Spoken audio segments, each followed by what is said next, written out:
So we are here now with our international benchmarking conference, with the global benchmarking network, which has been had a quite good development in the recent years. Also nowadays with the global benchmarking award that we are promoting.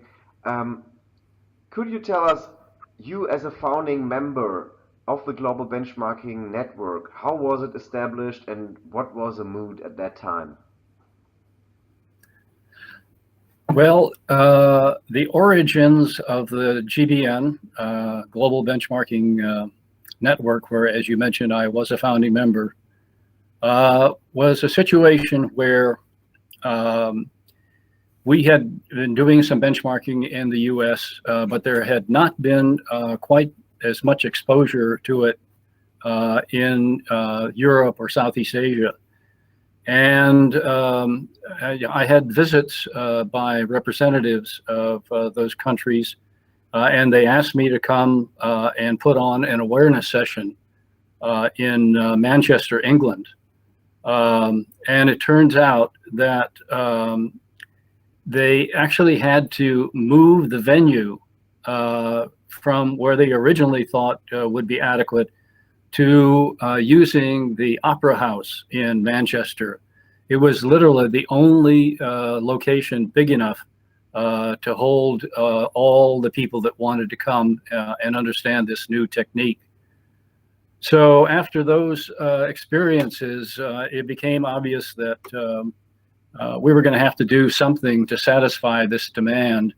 And we had a handful of representatives. I think there were 4 or 5 of us that eventually assembled at a castle in Stratford, England, the hometown of Shakespeare, as you know, and held a meeting.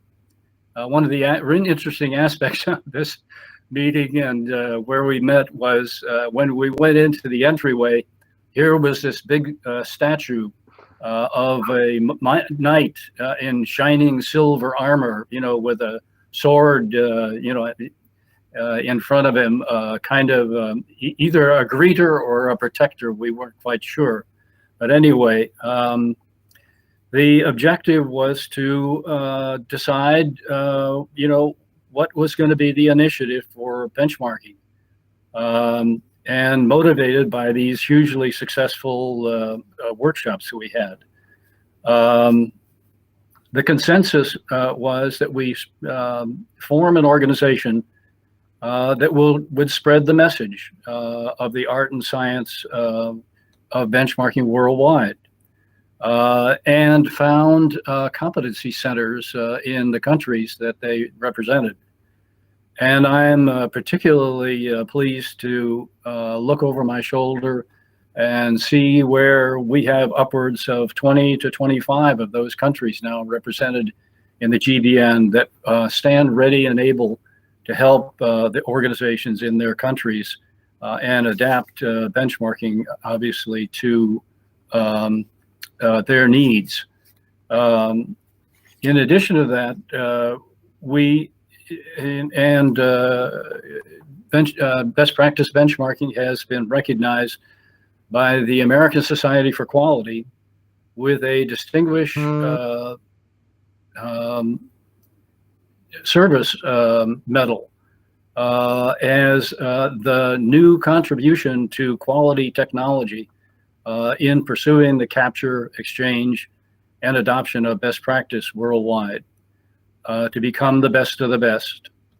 And also, in retrospect, it was reassuring that this white knight in all its regalia was guarding that castle door where the meeting took place.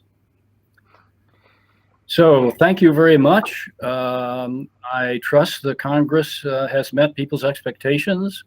And I hope to experience Abu Dhabi sometime in the future. Yes, thank you, The very Dr. best regards. Thank you, Dr. Robert Camp, or also called Bob. Some say you are the inventor of benchmarking. How would you answer to this? Well, I've been complimented in many instances with being called the father of benchmarking, and that may be a little bit of a stretch. Maybe something on the order of the uncle of benchmarking would be appropriate. But I appreciate it very much. I'm just extremely pleased with the success of this venture. And I am a proponent of it, as you can see. And I, you know, it's use for your use. Yeah, thank you, Dr. Robert Camp. Thank you. All the best to the to America, and please get well soon.